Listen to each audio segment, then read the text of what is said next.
Hello everyone, this is Fantasy-esque, and welcome back to a royal clan in ClanGen, the Warrior Cats clan generated game. When we left off in the previous episode, we were taking a closer look at the delicate threads of love within the clan, or at least the members that are now left standing. But it's okay, because our numbers are gonna get, I don't know, a little boost, a big boost in this episode, because we are finally, after a long time, going to welcome a litter of kittens. And I cannot wait. I don't want to waste time with my ramblings. So let's go ahead, guys, jump straight to the leader's den. Let's roll the dice to see how King Fernstar is going to handle the next gathering. Okay, I got a 4 on the D10, so that's Liar Clan, and a 1 on the D8, which is an offense, so he is feeling sassy, which is very, very different to the approaches he's taken in the past. Whenever we've had litters, the leaders have been quite nice, but he's feeling sassy. Maybe he's feeling overly protective. Maybe we can interpret it that way. So okay, let's skip a moon and have a look. During the gathering, Fernstar sighs loudly, King Fernstar sighs loudly whenever Liar Clan's leader speaks. Liar Clan relations have worsened. Scorchmoss's running nose is gone. Even with Smokewater by her side, Flairfreckle doesn't feel ready to be a parent to this litter of 2 kids, but she promises to the tiny flailing limbs by her side that she'll do her best. She swears it on StarClan itself. So, 2 kids are better than 1, but I'm still nervous because we know from the last litter we lost 2 kids, 2 whole kids. Yes, when they were young adults, but the point is we lost them.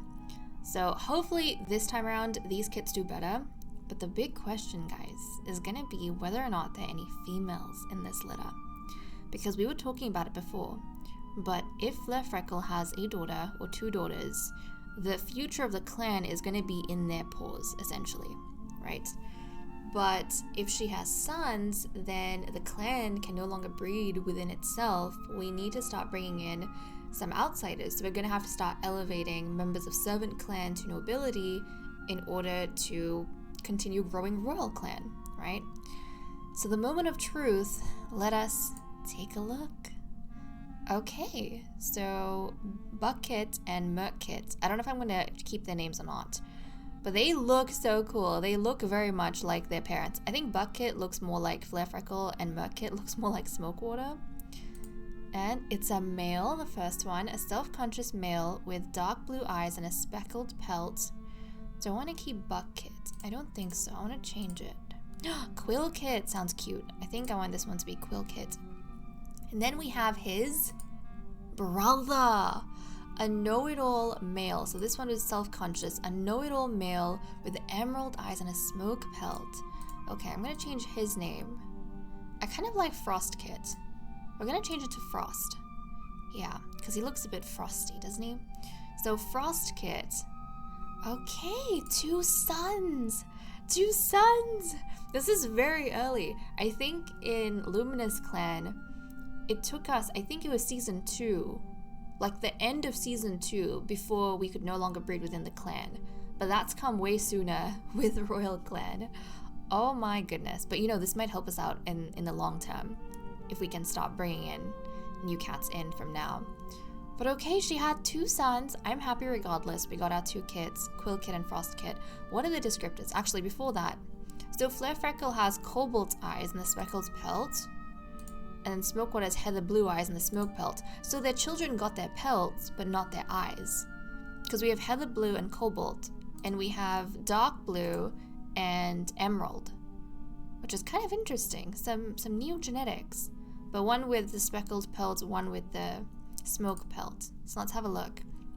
Quillkit is a speckled black and white tom, just like his mother, and Frostkit is a silver smoke and white tom, just like his father. Look at that. Look at that. That's actually really cute, I think. They make for an adorable little family. Okay, well that's interesting. That is very interesting. But also, in a lot of ways, this is good for the growth of the clan. Because think about it. If Flairfreckle had a daughter or daughters, we would have to wait 12 moons for them to grow up in order for the clan to continue breeding, right? We'd have to wait that long. And in that time, there would be no litters being born, no breeding happening. But since she had sons, we don't have to wait before we bring in a female, pair her up, and start trying for litters again. We can like do that from the next episode, you know, we can start trying to bring in someone from the next episode. So this was actually, for the growth of the clan, better, I think. But very, very fascinating. So I'm gonna have to make a note for these two, that they carry three royal bloodlines. Okay, they carry 3 royal bloodlines, 1 from their father and 2 from their mother, because she has 2. Yeah. Okay, so we have the 1st and 7th bloodline that's joining with the 3rd line in the children here. Very, very fascinating. Okay, that was a success, I think. Let's go to the Royal Physician's Den. Scorch Moss was given Poppy as treatment for running nose, and then her running nose healed. Scorch Moss gathered cobwebs and oak leaves this moon. Now let's take a look at the relationships. The clan can't believe the things King Fernstar and Flailstorm say to one another. Oh my goodness, the drama is continuing. Do you think Fernstar knows that the reason why his right hand is ignoring him, like Buttercup Finn, is because she is a little bit infatuated with Flailstorm right now, and maybe that's why they're lashing out at each other, because both Fernstar and Flailstorm are very interested in the right hand? Maybe. And then King Fernstar got a bunch of cats up for morning stretches, they didn't like it. King Fernstar is impressed by Icicle Speck's competence in any situation. Scorch Moss shares a bit of shelter from the rain with Smokewater. Scorch Moss stumbles upon Bearpelt looking at the stars with wonder in his eyes. Icicle Speck thinks that Bearpelt is very creative. Smokewater... and Icicle Speck is actually rivals with Bearpelt, so that's interesting. It seems like they're more peaceful rivals than Watergale and Smokewater were. Smokewater compliments Flailstorm's name. Flailstorm gets a bunch of cats up for morning stretches, they don't like it. Flailstorm acknowledges Shining Stripe with a twitch of his whiskers. Icicle Speck's laugh reminds Smokewater of someone he misses. Smokewater just told Flailstorm a hilarious joke. Buttercup Finn and King Fernstar share little secrets about themselves. Okay, so these two are talking a little bit more. Interesting. But I feel like Buttercup Finn at this point, she only treats King Fernstar as a friend and also someone that she serves, but I don't think she... whatever fascination she had with him in the beginning, that's all but fizzled out.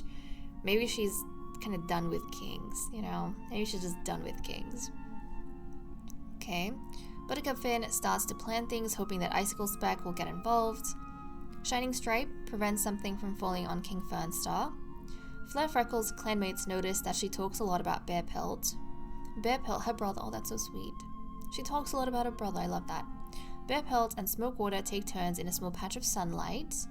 That's also kind of cute. I imagine Bearpelt probably went to visit his sister and his nephews that have been born, and then Smokewater was there, and then, you know, to give Flare Freckle and the kittens a little bit of space, Bearpelt and Smokewater just went out into the sunlight and decided to take turns just lying there, soaking up the warmth. That's cute. Shadefleck hopes he is assigned to patrol with Flare Freckle tomorrow. And that is all that we have for... Oh, that I was going to say. Yeah, that's all we have for events. But sorry, my brain was lagging a bit. But this is actually adorable because Shadefleck was mentored by Flare Freckle when he was younger. So it's kind of nice that he is also... I think he hasn't maybe gotten a chance to talk to his mentor ever since she had the kittens, and maybe he doesn't understand that she's gonna need a long time to recover, and he really wants to go on patrol with her tomorrow. But yeah, maybe next moon, Shadefleck. That's cute though, that's cute. Okay, let's move on to the cat list. Okay, time for us to take a look at the cat list, starting off with loyalties, and we have had a little bit of a change.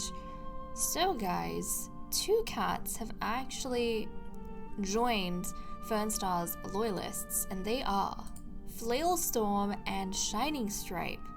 So the situation with Flailstorm is a little bit complicated, but I think Flailstorm just admires King Fernstar, and you know, it's been a few moons since Flailstorm entered the King's Court as a matchmaker. He's gotten more experience, and also if you think about it, he has gotten so much exposure to things after entering the King's Court, and that's kind of how like things with Scorch Moss were blossoming, and yes, he's kind of shut that down, but he got to interact more with Buttercup Finn as a result of being in the King's Court.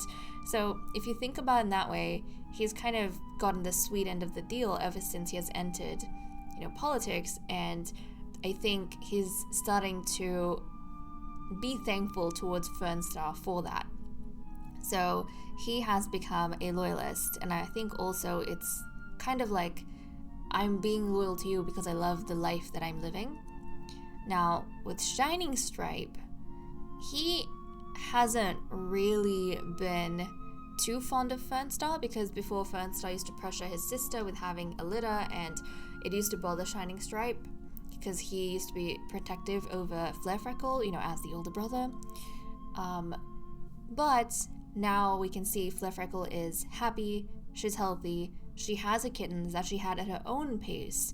And also, I think Shining Stripe maybe didn't realize that there was a little bit of loyalty in him for Fernstar until something was about to fall over Fernstar, we saw in events, and Shining Stripe prevented whatever it was from falling on the king and crushing him. And it was kind of an instinctual sort of reaction that he had. He didn't really think too much about it. Yes, it's because he is a cat that would help anyone regardless of who it is, but I think in doing that, he also recognized in himself some bit of loyalty that he has to the king, right? It's more than just his morality. It's a belief in the type of life the king is creating for all of them, including his nephews. So that's what we have in terms of loyalties. But guys, there was a little bit of drama in terms of relationships that I noticed. And that drama, actually, I didn't even check to see the other stuff. I'll quickly scan through them in a second. But Fernstar hates Flailstorm. And you guys pointed out that he no longer hates Flarefreckle, which is great. And I didn't even notice this last time, but I think, again, it was Vonel who noticed and let me know. But yeah, he doesn't hate Flarefreckle anymore, obviously, because she's gotten a move on with growing the clan, and, he appreciates that. But with Flailstorm, I feel bad. Flailstorm's over here, living his life, loving his life, being loyal to King Fernstar, and considering Fernstar a friend. But Fernstar doesn't feel the same. He hates Flailstorm. It's because he's finally realizing that Flailstorm is the thing taking Buttercup Finn away from him. Yeah, so that's not good. But he's still faithful to Buttercup Finn, and he has been chatting with her a little bit more, but I don't know what's happening on her end. We'll have to check. Buttercup Finn, they had a flirtatious talk, but I don't think Buttercup Finn is as interested in Fernstar as she is in, the other cats, like Smokewater and Flailstorm. And that's probably why Fernstar is getting so irritated by Flailstorm, so hateful of Flailstorm. Okay, Scorch Moss, still in love with Flailstorm and admires Buttercup Finn, nothing's changed there. Flailstorm. Yeah, he still fancies Buttercup Finn, no changes here. Icicle Speck, no changes with him, he still has a crush on Shadefleck. Bearpelt, no changes here. He still likes Shadefleck as well. Shining Stripe still likes Icicle Speck, no changes there. Flarefreckle, she's obviously happy with Smokewater, no changes there. Shadefleck, he still splits between Bearpelt and Icicle Speck, no changes there. Smokewater, no changes for him. He's still very much in love with his mate.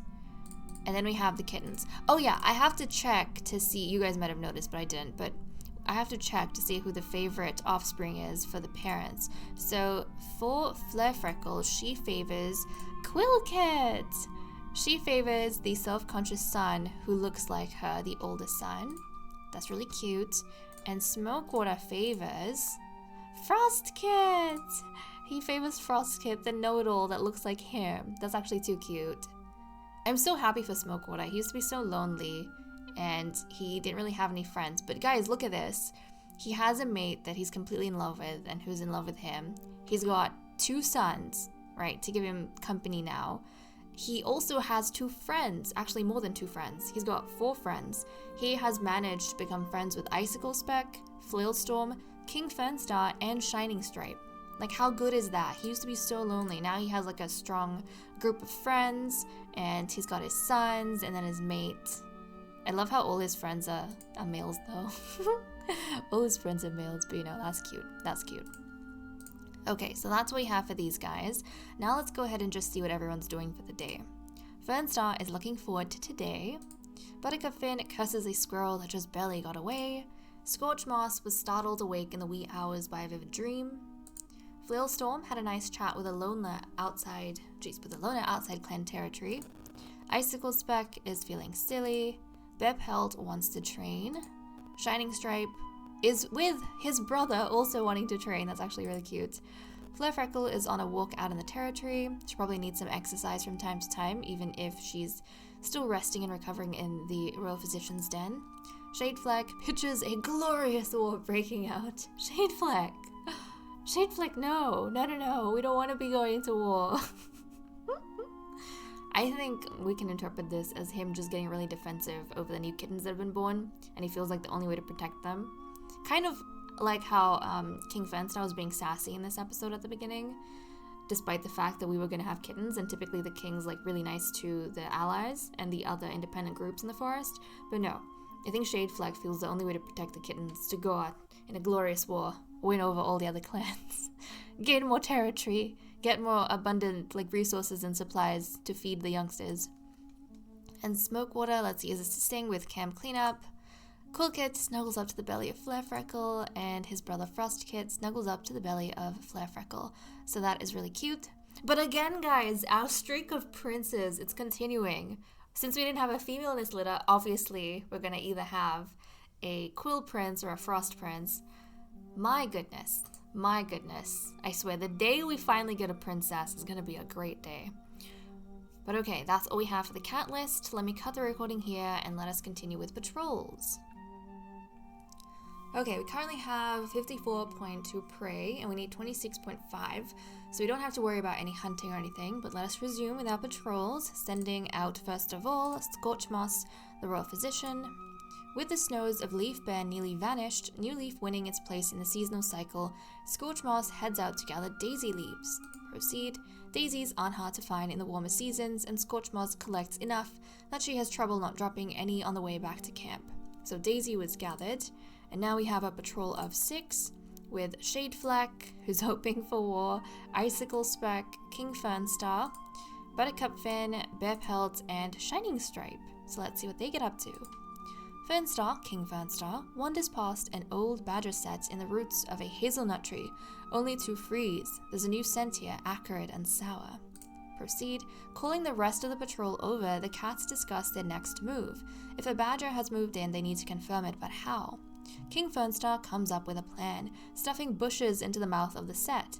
The cats will be able to come back tomorrow to see if anything has shoved them out of the way. Okay, so that ended up being an interesting, but still safe patrol, which is good. They didn't get into battle with the badger or anything like that. But okay, guys, that is all we managed to get up to today. And with that said and done, I am going to leave off here. Thank you so much for watching. I hope you all enjoyed, and I will see you all next time. Bye-bye.